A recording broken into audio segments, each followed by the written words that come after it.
Hello everybody, this message is actually tailored to Vahid Wafapour, who I've had a little back and forth with on the privatization of roads. I want to address a couple quick issues with it just because typing takes forever, and I thought this was worth talking about since he brought it up. He says that libertarians fail to see that we live in a society that means that we have to have our liberties tailored back for the good of society, not for the individual. This statement is so often said, I thought it was just worth talking about really quick.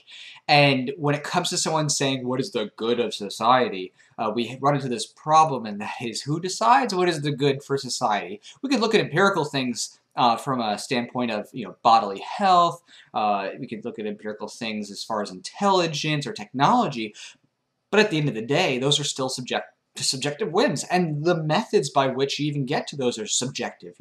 What produces the best health or best body or most intelligence or best technology? These are all things that don't really actually get fleshed out unless you have market interaction, unless you have people who are buying and selling into these goods and services and giving critique and feedback and using their transactions to dictate the value of a good or service. Well, then you really don't have much to say. And we're not going to go too much into things where we have potential common resource problems, which those are so easy to resolve. People don't realize it. But for example, people think about air pollution, which is a little bit harder to kind of weed out other people from putting stuff on.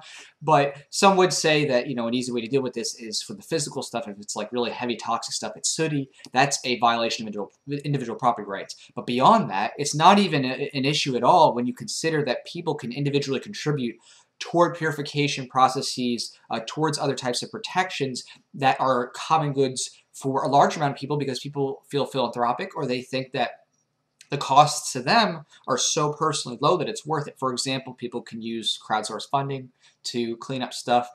Those who have more wealth might want to clean up stuff for their own sake because they have a good business. They want it to remain nice and clean where they are because they want people to shop there, so they invest in things that keep those potentially more common areas clean. But we won't go too much farther into that. Really, what I just want to think about are these base concepts that he's kind of attacking that are so often repeated that it's just worth mentioning. He also says that libertarian ideology is circular because those in the most power who have the most money or property get to dictate how consumers uses of resources, how they get to proceed through life, and that it's really a system that is self-destructive, I guess is what he's saying, because when you have that much liberty, then people who are the most affluent are the most influential, and they get to really write in everybody's rights and destroy people and make everybody slaves. And I would have to say that in practice, I do not see this as being any sort of realistic outcome. And that is because, in all reality, everybody is limited in their resources as a human being, time and space. Even the richest and most wealthy people, if you actually put their money down and put it into something material, Bill Gates, his net worth was fairly close to the World Trade Centers. Okay, 2 buildings in New York City. One of the richest guys in America, just put it that way, okay? So the type of wealth that we'd be talking about when you're talking about that type of grandeur is something more akin to someone who is a king or queen or someone like that, who uses force to take stuff from other people and asserts their rights over a big vast amount of land. What we're getting into with that, and this is the real issue, is that when we have this system of theft that's been going on for so long, how do you break that apart? When you have kings, queens, governments, and things like that that have subsisted on the theft and enslavement of others, how do you undo that? There's a lot of different ways and theories and thoughts. My personal suggestion in the slow dismantling of this is to turn government into a not-for-profit and let it be weeded out according to other goods and services. And then if there are things to be sold off, to the best they can, and again, it's not ever going to be perfect. I think I did another video on this, but to the best possible, tie back old harms at the behest of the government. There's going to be Native Americans, there's going to be those who are enslaved and things like that. No, again, nothing is ever going to be perfect. You can't undo hundreds, and then if you go back further, thousands of years of theft and things like that. You can only do the best that you can.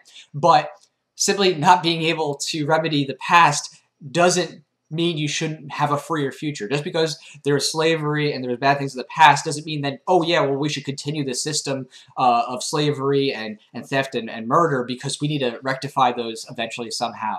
It's just absolutely ridiculous. You need to fix the problems now by stopping automatic mandatory rulers who exist because a very small amount of the people give them the power by, acquiescing to their existence, and then they get to steal and take things from the people at the threat of force anyway, whether or not anybody wants services. And again, this goes to tie into the whole pretext of what we were talking about was about roads in Argentina. And again, roads, government has sovereign immunity. They can do whatever the heck they want, and if you die or get hurt because of their malfeasance on the roads, they just say sovereign immunity. You can't do anything, and you can't even not pay for it because there's taxes. So they have this economic block and a legal block. At least with the dismantling of the sovereign immunity part, people can take away the resource and say, okay, actually our communication says this road is not the safest. They are not maintaining it. They're not doing a good job. And that springs forward new ways for people to make alternative forms of transportation to begin with, because where we're going, we may not even need roads.